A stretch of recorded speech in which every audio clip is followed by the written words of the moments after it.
છેક છેક અમદાવાદથી પધારેલા આપ સૌને નમસ્કાર. કારણ કે અમારે એક્સપ્રેસ હાઈવે શરૂ થઈ ગયો ને પછી અમદાવાદ પહોંચે પહેલા ભાવનગર વાળા પહોંચી જાય છે.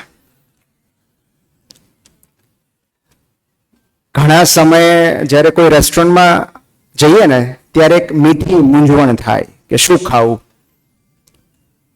હવે તો બધા ફ્રિકવન્ટલી જાય છે, પણ પહેલા જ્યારે બહુ લાંબા સમય કોઈ રેસ્ટોરન્ટમાં ગયા હોય ને ત્યારે મીઠું કન્ફ્યુઝન થાય કે શું ખાઈએ. કારણ કે ફ્રેન્ચ ફ્રાઈઝ પણ ખાવી હોય, નૂડલ્સ પણ ખાવા હોય, રાઈસ પણ ખાવા હોય, વેજીટેબલ્સ પણ ખાવા હોય, કટલેટ પણ ખાવી હોય. અને ત્યારે કોઈ શાણો માણસ એવું કે કામ કરો, સિઝલર મંગાવો, બધું થોડું થોડું આવી જશે. અહીંયા જ્યારે બોલવાનું ઇન્વિટેશન મળ્યું ત્યારે મને પણ એવી જ મૂંઝવણ હતી કે શું કહેવું. ડૉક્ટર વિશે કહું કે ફેમિલી લાઈફ વિશે કહું. અને ત્યારે ડૉક્ટર પ્રજ્ઞેશભાઈ જેવા કોઈ પ્રબુદ્ધ માણસે એવું કહ્યું કે એવું કરીએ કે આપણે ઓલ ઇઝ વેલ રાખીએ, બધું થોડું થોડું આવી જશે. તો આજે બેઝિકલી 3 આસ્પેક્ટ્સમાં વાત કરવી છે. એક પ્રોફેશનલ લાઈફ, એક ફેમિલી લાઈફ અને એક પર્સનલ લાઈફ. પર્સનલ લાઈફ ને ફેમિલી લાઈફથી એટલે અલગ રાખી છે કારણ કે પર્સનલ લાઈફમાં ફેમિલી સિવાય અને પ્રોફેશન ઉપરાંત પણ ઘણું બધું આવે છે. કારણ કે એક એવી સ્પેસ છે જ્યાં તમે કોઈ પણ જાતને ઇન્ટ્રોડક્શન વગર તમારી જાતને મળો છો. It is the world within you, કે જ્યાં you exist beyond any role. તો પ્રોફેશન એટલે કે સમાજમાં આપણી શું ભૂમિકા છે, ફેમિલી લાઈફ એટલે કે આપણા કુટુંબમાં આપણી શું ભૂમિકા છે. પણ એ કોઈ પણ ભૂમિકા વગર જ્યાં આપણે આપણી જાતને મળીએ છીએ એ આપણી પર્સનલ લાઈફ છે. જ્યારે મને પ્રજ્ઞેશભાઈ કહ્યું કે આપણે ઓલ ઇઝ વેલ રાખીએ ત્યારે સૌથી પહેલા તો મારે એ યાદ કરવું પડ્યું કે મારા જીવનમાં એવા કયા પ્રસંગો હતા કે જ્યારે મારે હૃદય પર હાથ રાખીને ઓલ ઇઝ વેલ કહેવું પડેલું. અને એવા 2 પ્રસંગોથી હું વાતની શરૂઆત કરું છું કારણ કે મારે જે પછી કહેવું છે એ વાત આ બંને પ્રસંગોમાં કોમન છે. આજથી 5 વર્ષ પહેલા અમે થોડા ડોક્ટર્સ બસ કરીને ભાવનગરથી દીવ જતા હતા. ત્યારે અમે એટલા ભોળા હતા કે અમે એવું સમજતા કે છેક દીવ જવું જ પડે.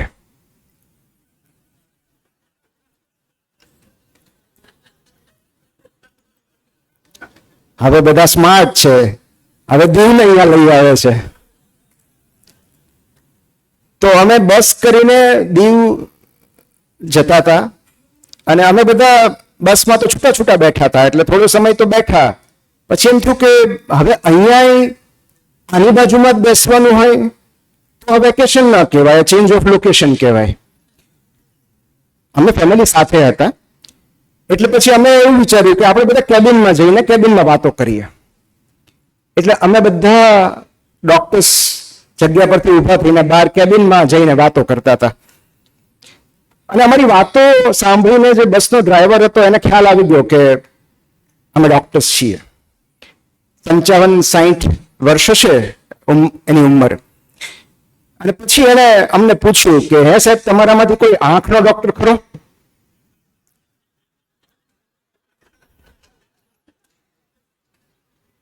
એટલે મેં કીધું કેમ? તો કે આ જમણી આંખમાં મોતો ઉતર્યો ને એ ફેલ ગયો, એટલે પહેલો આંચકો તો ત્યાં લાગ્યો. એટલે પછી ડ્રાઈવર તરફ જોવાને બદલે અમે રસ્તા તરફ જોવા લાગ્યા. એટલે મેં કીધું ના આપણે કંઈક ગંભીર છે, આપણે કરવું જોઈએ. તો મને કે મને એ જમણી આંખની ચિંતા જ નથી, એ તો હવે ગઈ એમ સમજો ને. હવે ડાબી આંખમાં મોતો આવ્યો છે.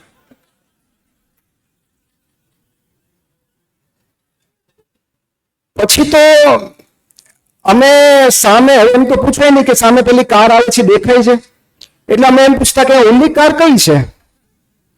એટલે કે સાહેબ નાના વાહનોની ચિંતા જ ન કરવી. ત્યારે એમ થયું કે આ કેબિનમાં ખોટા આવ્યા. ત્યાં બેઠા રહ્યા હોત તો પહોંચી તો જાત, પણ ત્યારે જે થતું એ ઓલ ઇઝ વેલ હતું.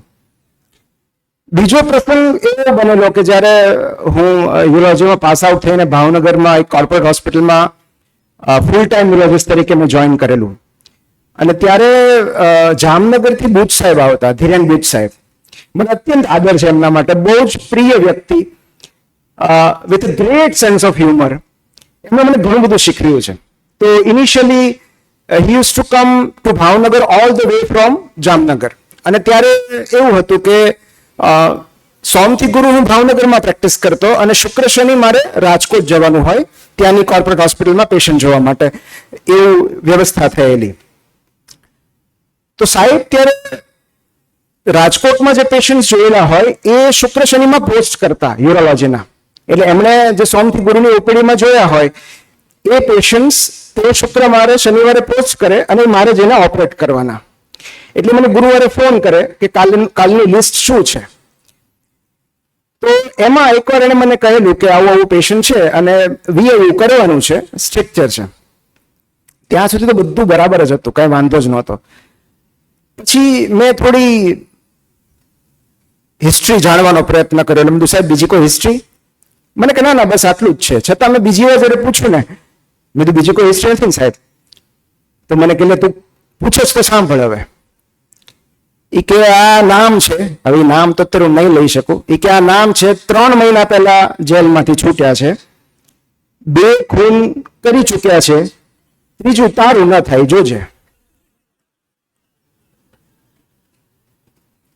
અને પછી એ જે ફફડાટ રહે, આ માહિતી સાથે મારે રાજકોટ જવાનું, એને VIU કરવાનું, ને પછી એવું થાય કે જ્યાં સુધી એને યુરિન પાસ ના થાય ત્યાં સુધી મને રિટેન્શન રહ્યા કરે.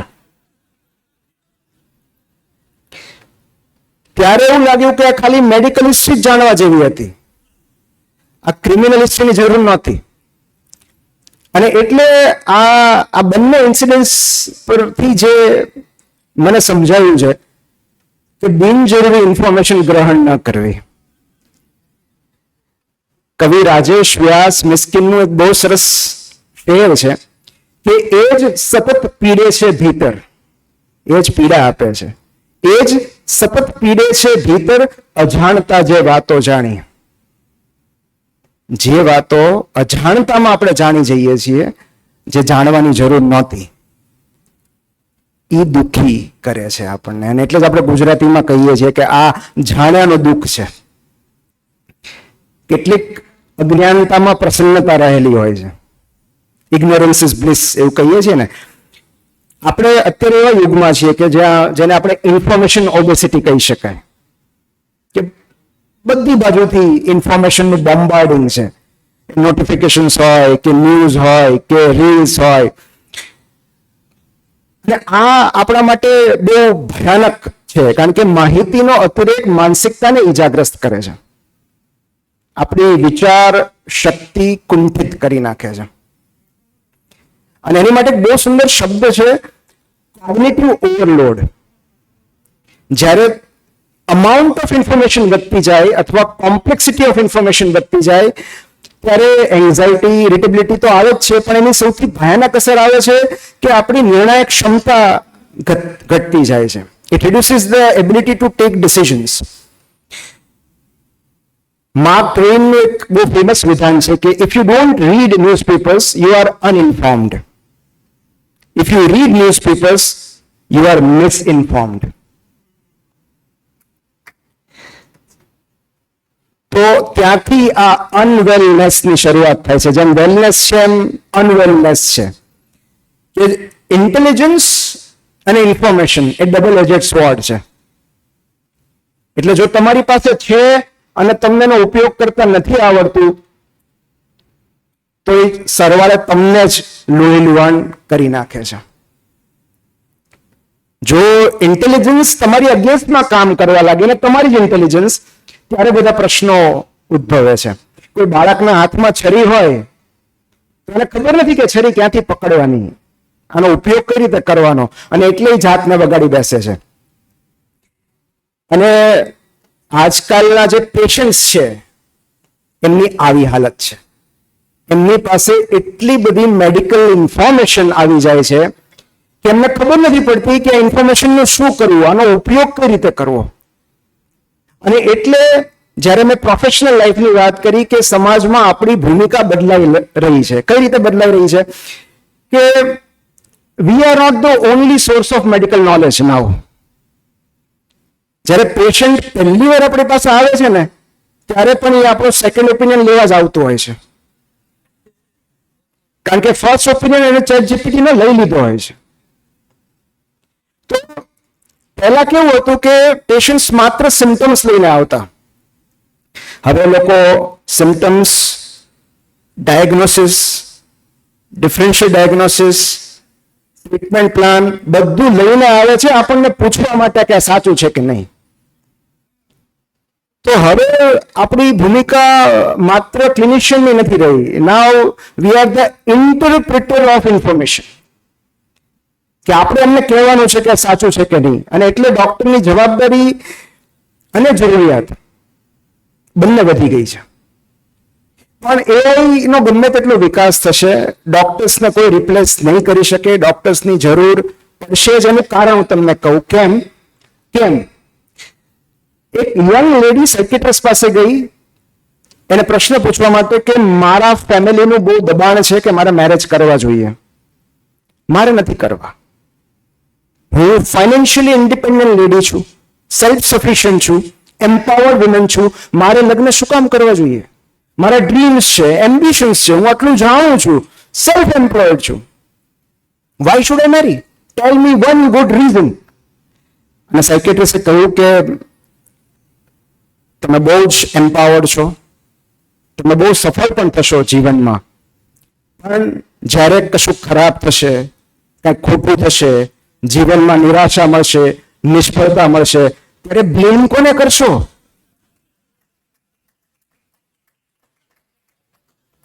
હસબન્ડ નહીં હોય તો બ્લેમ કોને કરશો? પછી એને લગ્ન કરી લીધા. એટલે ડોક્ટર નહીં હોય તો પેશન્ટ બ્લેમ કોને કરશે? ChatGPT નું ગળું તો પકડી નહીં શકે, AI ઉપર તો કેસ થઈ નહીં શકે. તો we need someone to blame. અને એ બ્લેમ કરતા એકાઉન્ટેબિલિટી છે, રિસ્પોન્સિબિલિટી છે. કે કોની યારે ઝઘડો કોની યારે કરવો? કે હજી ફેર કેમ ન પડે એમ ChatGPT ને તો પૂછે નહીં. અને બીજું રીઝન કે થોડા સમય પહેલા એક this is a true case scenario કે પેશન્ટ આવ્યો અને સીધું મને એમ જ કીધું, સાહેબ સિસ્ટોસ્કોપી કરાવવાની છે. ઓકે, આપણે મોચી પાસે જઈને કહીએ ને કે આ બૂટ આમ સાંધવાનું છે, એમ સિસ્ટોસ્કોપી કરવાની છે. મેં કીધું કેમ? તો કે મને કાર્સિનોમા ઇન સિટુ છે. એટલે મેં કીધું જૂની ફાઇલ આપો. કે મેં કેમ બતાવ્યું નથી? મેં કીધું તમને કોણે કીધું? તો કે જીપીટીએ. તો મેં કીધું ચેટ બતાવો. પહેલા આપણે ફાઇલ જોતા, હવે આપણે ચેટ જોવાની. તો બન્યું એવું કે રાત્રે 2 વાગે એને યુરિનમાં બ્લડ આવ્યું. અને ઓબ્વિયસલી પહેલું તો કામ એ જ કરે, કારણ કે અડધી રાત્રે ડોક્ટર અવેલેબલ ન હોય. એટલે ChatGPT ને પૂછ્યું કે I have blood in my urine, શું હોઈ શકે? અને ChatGPT એ 4-5 ઓપ્શન આપી દીધા. એમાંનું એક ઓપ્શન હતું, એક વિકલ્પ હતો, એક ડાયગ્નોસિસ હતું, CA બ્લેડર. એને એ પકડી લીધું કે હવે CA બ્લેડર હોય કેમ ખબર પડે? એટલે ChatGPT આમે બધું ચેટમાં વાંચ્યું કે એને યુરિનનો ફોટો મોકલ્યો હતો અંદર. એટલે પહેલા કીધું કે સોનોગ્રાફી કરાવી લો. નેક્સ્ટ ડે એને સોનોગ્રાફી કરાવી લીધી, વિચ વોઝ નોર્મલ ઓબ્વિયસલી. એને સોનોગ્રાફીનો રિપોર્ટ ChatGPT ને મોકલ્યો કે હવે આમાં તો કઈ છે નહીં. તો હવે એવી કઈ પોસિબિલિટી છે કે કેન્સર પણ હોય, સોનોગ્રાફીમાં પણ ન આવે? તો ChatGPT કે કાર્સિનોમા ઇન સિટુ હોઈ શકે. તો કે હવે એનું ડાયગ્નોસિસ કઈ રીતે કરવાનું? તો પેલો કે સિસ્ટોસ્કોપી કરવી જોઈએ. એટલે મારી પાસે આવ્યો હતો. અને સરવાળે ultimately he was having just a urinary tract infection. પણ ત્યારે મને એટલું સમજાયું કે ChatGPT does not know the art of history taking. કારણ કે માત્ર જવાબો આપે છે, પ્રશ્નો નથી પૂછતો કે તારી ઉંમર કેટલી છે, તબીબની હિસ્ટ્રી છે કે નહીં, સ્મોકિંગની હિસ્ટ્રી છે કે નહીં, ફેમિલી હિસ્ટ્રી ઓફ કેન્સર છે કે નહીં. એ માત્ર જવાબો આપે છે, ઇન્ફોર્મેશન આપે છે, ડેટા આપે છે. એ સામા પ્રશ્નો નથી પૂછતું. એને આર્ટ ઓફ હિસ્ટ્રી ટેકિંગ ખબર નથી. અને મને એ પ્રશ્ન થયો કે આટલા બધા વિકલ્પો આપ્યા, યુટીઆઈ નો વિકલ્પ પણ હતો, સ્ટોન નો વિકલ્પ પણ હતો, પેશન્ટે કેન્સર જ કેમ પકડ્યું? And that is why exactly patients will need doctors negative bias. આપણી સામે જે ઇન્ફોર્મેશન હોય એમાંથી સૌથી ભયંકર ઇન્ફોર્મેશન આપણે પહેલા સિલેક્ટ કરીએ છીએ. જે સૌથી ડરામણી શક્યતા હોય ને એના પર જ આપણું ધ્યાન જાય છે અને આપણું ફોકસ એના પર જ રહે છે. એ રીતે કેટલાક પેશન્ટ્સને પોઝિટિવ બાયસ પણ હોય છે કે મને કઈ ન થાય, ક્લોટ આવતા યુરિનમાં મને કઈ છે જ નહીં. What they need is unbiased interpreter of the information that they have consumed. મેં તો ChatGPT में સવાલ પૂછ્યો કે how to deal with ChatGPT patients.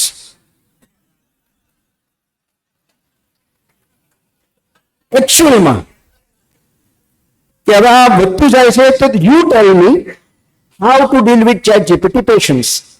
અને પહેલા તો એને બહુ સરસ વાત લખી કે ડોન્ટ કમ્પીટ વિથ અસ.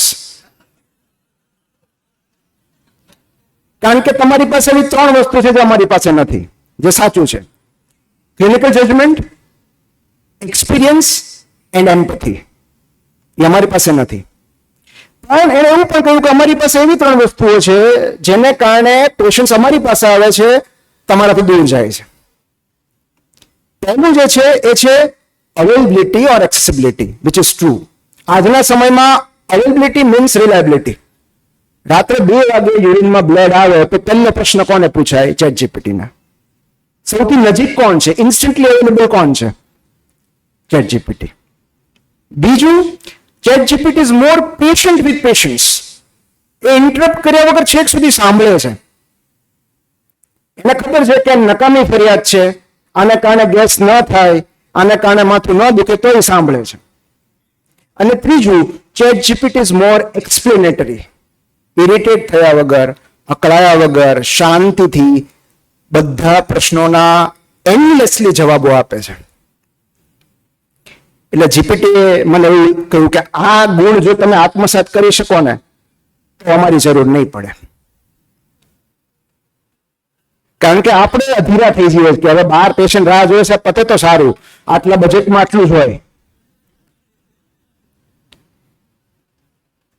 પણ જીપીટી એવું નથી કહેતું. એટલે કોની ઉપર વધારે ટ્રસ્ટ બેસે? તો જે સરળ ભાષામાં શાંતિથી વધારે એજ્યુકેટ કરી શકે એના પર ભરોસો બેસે. અને એટલે હવે આપણી ભૂમિકા એડ્યુકેટરની થઈ ગઈ છે. કારણ કે એ જે માહિતી લઈને આવ્યા છે એ માહિતી કેમ ખોટી છે અથવા તો કેમ અધૂરી છે એ એમને સમજાવવું પડે છે. હવે આપણે એસોસિએટ કે આસિસ્ટન્ટ પ્રોફેસર ને ક્લિનિકલ પ્રોફેસર થઈ ગયા છીએ. આપણી સામે મેડિકલ સ્ટુડન્ટ છે એમ જ સમજવાનું. આપણે એમને એ રીતે એડ્યુકેટ કરવા પડે કે જાણે આપણે એના મેડિકલના ક્લાસીસ લઈ રહ્યા છીએ. તો એની પાસે રહેલી ઇન્ફોર્મેશન કેમ અધૂરી છે? ટેક્સ્ટ બુકમાં જે મળે એને ઇન્ફોર્મેશન કહેવાય, જે ટીચર આપે એને નોલેજ કહેવાય. સો અહીંયા આગળ આપણો રોલ થોડો, આપણી ભૂમિકા થોડી બદલાઈ છે. પણ હું તો બહુ સરળ રીતે હું પેશન્ટને એવું પૂછું છું કે તમે કયું વર્ઝન વાપરો છો? એમ કે ફ્રી, તો હું પ્લસ વાપરો, વધારે સારા જવાબ મળશે. એમ કે પ્લસ, તો હું બિઝનેસ વાપરો. કારણ કે જવાબો તો બધા પાસે છે. હવે જવાબોનો તો કોઈ ટોટો જ નથી, બધા પાસે જવાબો છે. તમારી પાસે પ્રશ્ન કેવા છે એ જ મહત્વનું છે. અને એટલે ChatGPT પેશન્ટ કરતા ડોક્ટર માટે વધારે આશીર્વાદરૂપ છે. કઈ ગાઈડલાઇન્સ રિફર કરવી એ પૂછી શકે છે, પેશન્ટને ખબર નથી. કયા પેપર્સ, કઈ જર્નલમાંથી કયો રેફરન્સ લેવાનો એ ડોક્ટર પૂછી શકે છે, પેશન્ટને ખબર નથી. Because doctor has better questions than patients. So this is one. Second is family life. તો એક મેડિકલ કન્વેન્શનમાં એક સ્પીકર આવી રીતે કહી રહ્યા હતા કે the best physician is one who prescribes the least amount of medicines, which is true. સારો ફિઝિશિયન એ જ છે કે જેનું પ્રિસ્ક્રિપ્શન સૌથી ટૂંકું હોય. The best surgeon is one who performs the minimum number of surgeries, કે ઇન્ડિકેટેડ હોય એ જ કરે. તો મિનિમમ ઇન્ટરવેન્શનથી જ્યારે આપણે પેશન્ટને કેર કરી શકીએ, he is the best clinician. હવે આવું કહી તો દીધું, પછી એક ઇન્ટર્ન સ્પીચ પછી મળવા આવ્યો કે હે સાહેબ તમે ઇન્ટરવેન્શન વગર આવી રીતે કોઈને સાજા કર્યા છે?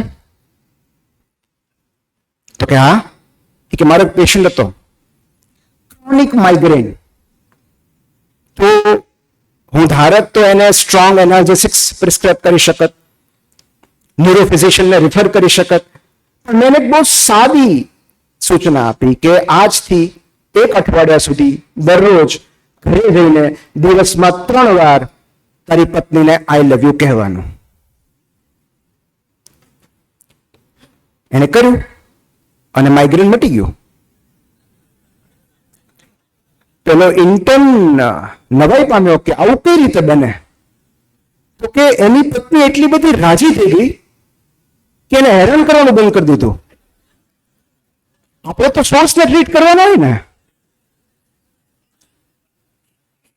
એટલે તમે પણ જો તમામ પ્રકારના દુઃખ, પીડા, તકલીફોમાંથી મુક્તિ મેળવવા માંગતા હો તો દરરોજ પત્નીને આઈ લવ યુ કહેવાનું રાખો. શરત ફક્ત એટલી જ છે, એ તમારી જ પત્ની હોવી જોઈએ. આજ કન્સલ્ટન્ટે પછી પત્નીને પણ સલાહ આપી કે પત્ની ગઈ કે ભાઈ મારા પતિ વાત વાતમાં ગુસ્સે થઈ જાય છે અને પછી એટલો લાંબો ઝઘડો ચાલે છે કે શું કરવું ખબર નથી પડતી.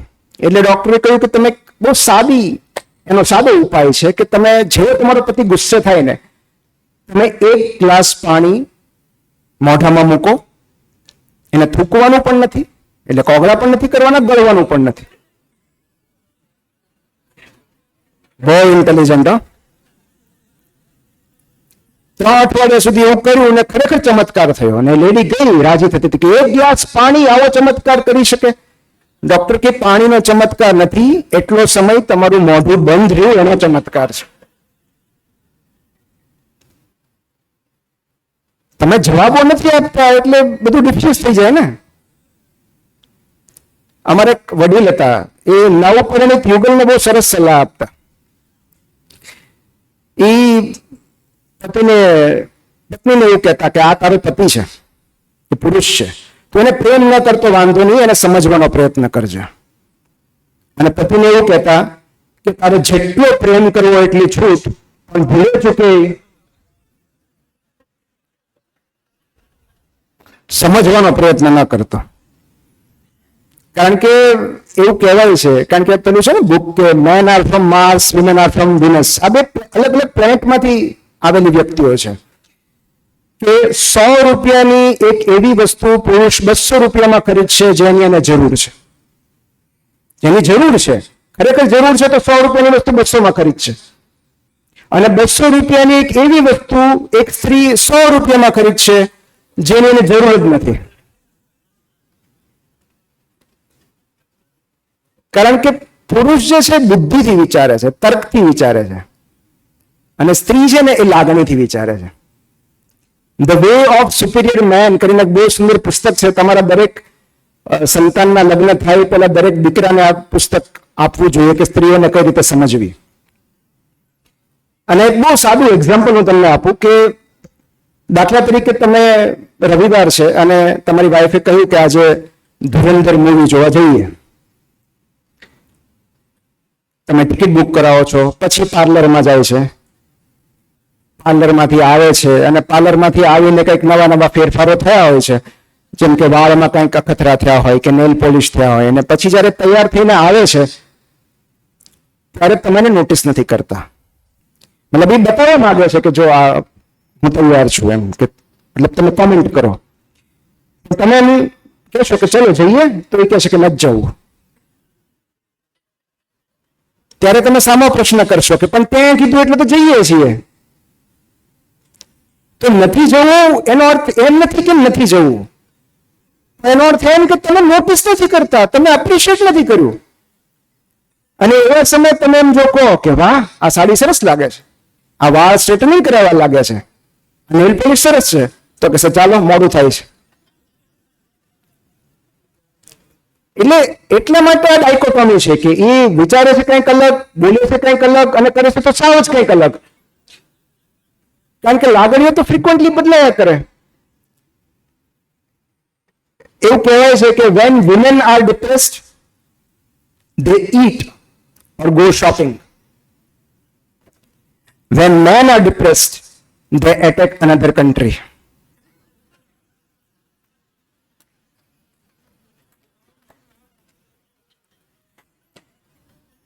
આ હકીકત છે. અને એટલે એવા કેટલા બધા પતિઓ છે જેમની હાલત ટ્રમ્પ જેવી થઈ જાય છે કે એટેક કરતા તો થઈ જાય, પણ આ યુદ્ધ શેની માટે જ ખબર ન હોય, અને પછી આપણે યુદ્ધ રોકવા તૈયાર હોઈએ પણ સામેવાળો સીઝફાયર ન કરે, પછી સામેથી હુમલો શરૂ થઈ ગયો હોય. અને આમ તો છે ને આ વેલનેસ એક્સેપ્ટ કરવાના 3 મોડર્ન વેઝ છે. પહેલા કેવું હતું કે આપણે જયારે રાઉન્ડ લેવા જઈએ ને ત્યારે પૂછીએ કે કેવું છે પેશન્ટને, એટલે એ લોકો એ રીતે એસેસ કરતા કે સાહેબ આજે તો ઘણું સારું છે, આજે તો ભૂખ પણ લાગી, ઊંઘ પણ આવી. પછી એક સમય એવો આવ્યો જયારે એવું કહેતા હતા કે આજે તો થોડું ઝઘડી પણ ખરી. પછી એક તબક્કો એવો આવ્યો જેમાં એવું કહેતા કે આજે તો 2 સેલ્ફી પણ લીધી. અને હવે જે વેલનેસ નો માપદંડ છે કે સાહેબ આજે તો સાવ સારું છે, આજે તો રીલ પણ ઉતાર્યું. અમારા એક રેસિડેન્ટે એનેસ્થેસિયા મેડમને ફોન કર્યો કે મેડમ જલ્દી આવો, પેશન્ટને સિડ્યુસ કરવાનું છે. મેડમ કે એને સિડ્યુસ ની સેડેટ કરવું કહેવાય. એટલે આજની તારીખ એવા સેક્રેટરીમાં રેસિડેન્ટ્સ છે જે લખે છે નો પાસ હિસ્ટ્રી ઓફ સુસાઇડ.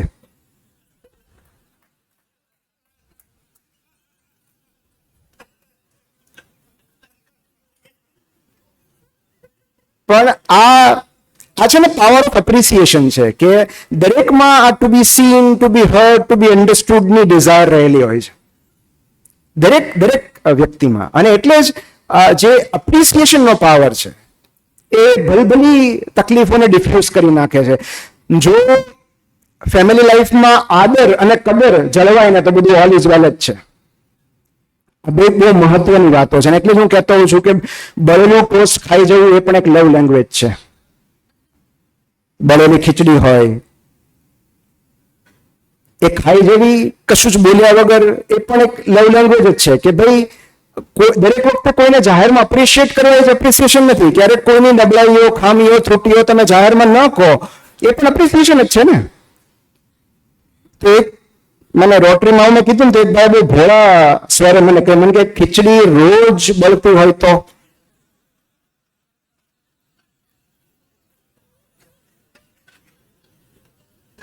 મેં તો તમે હવે રાંધવાનું શરૂ કરો, ટેસ્ટ ડેવલપ કરી લો કે હવે આ જ છે નસીબમાં. એટલે એ જયારે તમને કોઈ એમ કે ને કે આ ચાખી જુઓ તો ચાખી જુઓ તો મતલબ એને તો ખબર જ છે કે એમાં કઈક લોચા છે. આજે દાળમાં મીઠું વધારે છે એને ખબર જ છે એટલે જ ઊભી છે ત્યાં કે ચાખી જુઓ તો. ચાખી જોવાનો મતલબ ચલાવી લેજો એમ.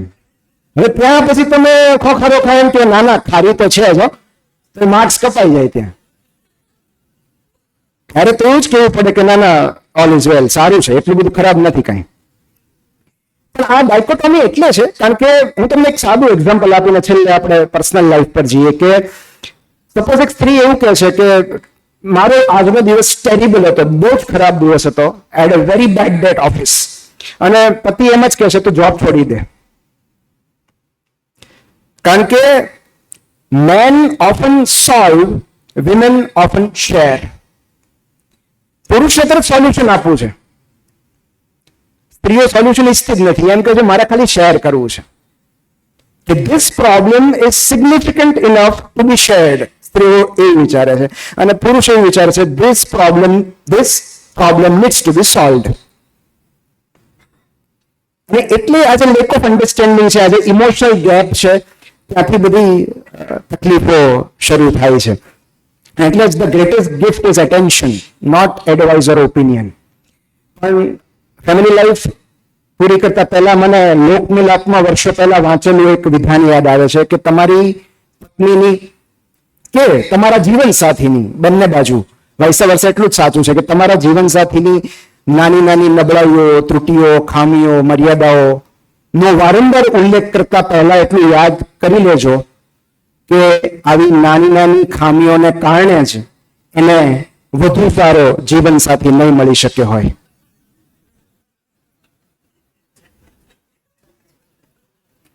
એટલે જ એના નસીબમાં તમે છો.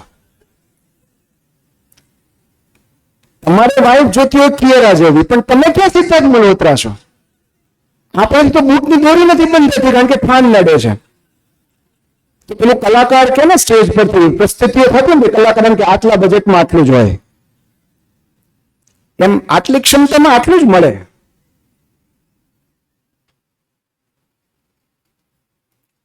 પર્સનલ લાઈફને લગતી એક બહુ સરસ વાત મારા પેશન્ટે મને કહેલી, અને એ વાત હું તમારા સુધી પહોંચાડું છું કે એક 72 યર્સના એક વડીલ, long standing diabetes and now neurogenic bladder. હવે બીકોઝ એના હેન્ડ્સ થોડા ટ્રેમર્સ હતા એટલે એને CSIC સેલ્ફ કેપેસિટેશન કરી શકે એવું નહોતું, તો એને કેથેટરાઇઝ કર્યા. એન્ડ એ જે અનપ્લેઝન્ટનેસ છે એના ચહેરા પર દેખાય. Obviously they will resist the treatment. કે હવે મારે જિંદગીભર રાખવાનું? મેં કીધું હા, રાખવું પડશે. મને ખાતરી હતી કે અહીંયા તો કેથેટર મુકાવી દે છે પણ ક્યાંક જઈને કઢાવી નાખશે અને પછી સેપ્સિસમાં આવશે ક્યારેક. નેક્સ્ટ ટાઈમ જ્યારે આવ્યા ત્યારે એ વોઝ વેરી હેપી અને એક સરસ મજાનો બગલ થેલો લઈને આવ્યા હતા, આભલા જલિત બગલ થેલો. એ સમયે મેં એમને એવું કહેલું, એમનું એક્સેપ્ટન્સ વધારવા માટે કે સર આ કેથેટર આપણે ઇન્ડવેલિંગ રાખવું પડશે, કદાચ કાયમને માટે રાખવું પડશે, દર અમુક દિવસે બદલાવવું પડે, પણ consider it that this is your ornament. આ તમારું આભૂષણ છે એમ માની લો. એ નેક્સ્ટ ટાઈમ જ્યારે આવ્યા ત્યારે આવો એક સરસ મજાનો બગલ થેલો લઈને આવ્યા હતા, ઓલો લેખક રાખે ને એવો, અંદર આભલા હોય. અને પછી મને કે યુરોપ એક દેખાણી નહીં, એટલે મેં કીધું કેથેટર કઢાવી નાખ્યું. તો એ બગલ થેલાની ઝીપ ખોલી, એમાંથી યુરોપ એક કાઢી કે આ રે. અને પછી એમણે જે મને કહ્યું કે સર તમે મને કીધું હતું ને કે ધીસ ઇઝ યોર ઓર્નામેન્ટ, તો this is how I wear my ornament. તો હીરો બેગ ને શણગારી હોય આવું પહેલી પેશન્ટ મેં જોયું. અને એ થેલો બધો લઈને બજારમાં જાય, કોઈ ખબર ન પડે.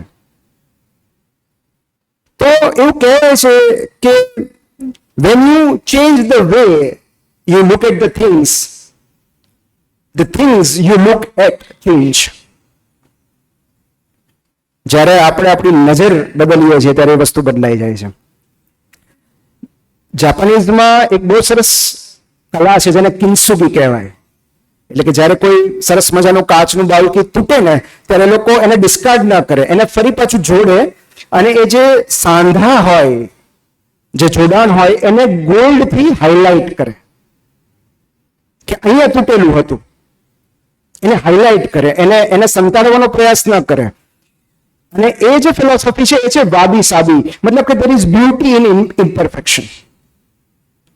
અપૂર્ણતામાં સુંદરતા રહેલી છે. એટલે ઘણું બધું તૂટેલું છે. there are heartbreaks, there are disappointments, there are failures, but still all is well. અમારા એક સ્કૂલનો પ્રસંગ છે, ચીટ કોડ હું તમને કહું લાઈફનો, કે અમે સ્કૂલમાં એક રેસ્ટોરન્ટમાં ગયા. અમે સ્કૂલમાં હતા ત્યારે કદાચ 11મા-12મા ધોરણમાં હશું, અને અમારી બાજુના ટેબલ પર એક બર્થડે સેલિબ્રેશન ચાલી રહ્યું હતું. અને અમારી સામેથી એક સુંદર મજાની કેક લઈ જવામાં આવી અને ત્યાં કેન્ડલ કરવામાં આવી ને પછી કેક કટ કરવામાં આવી અને બધાએ હેપી બર્થડે ટુ ગાયું. અમે બધા અમારું ડિનર કરતા હતા, પણ અમારામાંથી એક ભાઈબંધ અચાનક ખબર નહીં શું ઉત્સાહ આવ્યો, એ ઉભો થઈને તાળીઓ પાડવા માંડ્યો, હેપી બર્થડે ટુ ગાવા માંડ્યો.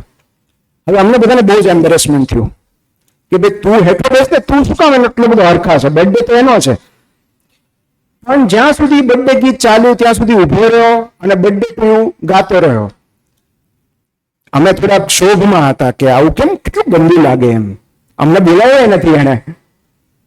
થોડા સમય પછી એ બેસી ગયો અને એ ટેબલ પરથી કેકનો એક ટુકડો અમારા ટેબલ તરફ આવ્યો અને એ માત્ર ઓલા ભાઈબંધને જ મળ્યો છે ગાતો તો. અમે બધા નિશાસા નાખતા નાખતા એને જોતા રહ્યા ને આખી કેકી એકલો ખાઈ ગયો. ત્યારે ખબર પડી કે કેક ખાવી હોય ને તો અન્યની ઉજવણીમાં ભાગ લેવો પડે.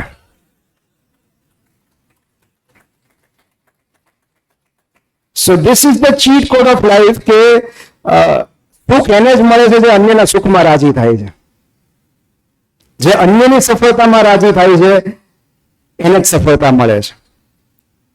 જે અન્યના પ્રેમમાં, હવે એનો જ પ્રેમ મળે એવી અપેક્ષા ન રાખતા, પણ જ્યારે પણ અસ્વસ્થતા વધી જાય કે અનવેલનેસ વધી જાય ત્યારે મારા એક ફેવરિટ બ્લોગર છે ડેન પિયર્સ, એનું એક અદ્ભુત કોટ છે એ યાદ રાખવા જેવું છે. બહુ સુંદર વાત એને કહેલી છે કે જ્યારે જ્યારે પર્સનલ લાઈફમાં ડિસ્ટર્બન્સીસ હોય કે અસ્વસ્થતા હોય ત્યારે આ એક વિધાન આપણને ઘણા હળવા કરી દે છે. એમણે એવું લખ્યું છે કે કેટલાક લોકો જગતની વિરાટ સમસ્યાઓનો ઉકેલ શોધી રહ્યા છે. ગ્લોબલ વોર્મિંગ છે કે ડિફોરેસ્ટેશન છે, કેટલા બધા લોકો એને બચાવી રહ્યા છે, એ સમસ્યા ઉકેલી રહ્યા છે. તો કેટલાક લોકો વિશ્વની જટિલ સમસ્યાઓ ઉકેલી રહ્યા છે, કેટલાક મહાન ઉપલબ્ધિઓ મેળવી રહ્યા છે, કેટલાક લોકો પ્રગતિ કરી રહ્યા છે, પ્રસિદ્ધિ મેળવી રહ્યા છે. અને હું અહીંયા એટલી વાતથી રાજી છું કે 3 દિવસથી ખોવાયેલું મારું એક મોજું આજે મને મારા જ કબાટમાં 2 અંડરગાર્મેન્ટ્સ વચ્ચેથી જડ્યું.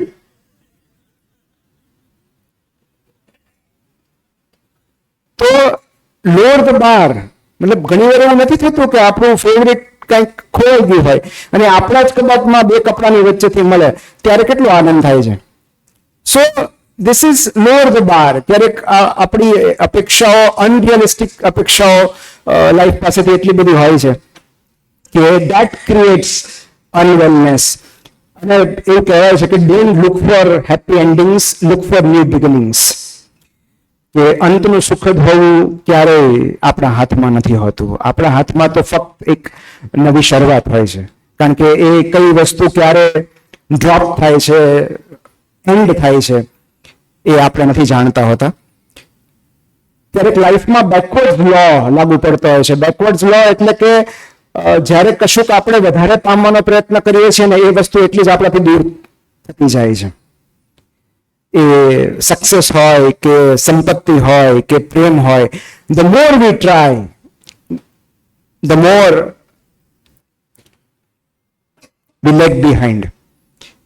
અને મારા એક સ્વિમિંગના ટીચર હતા, એને મને બહુ સરસ વાત કરી હતી કે જ્યારે હું સ્વિમિંગ શીખતો હતો ને ત્યારે મને ફાવતું નહોતું, હું વારંવાર ડૂબી જતો હતો.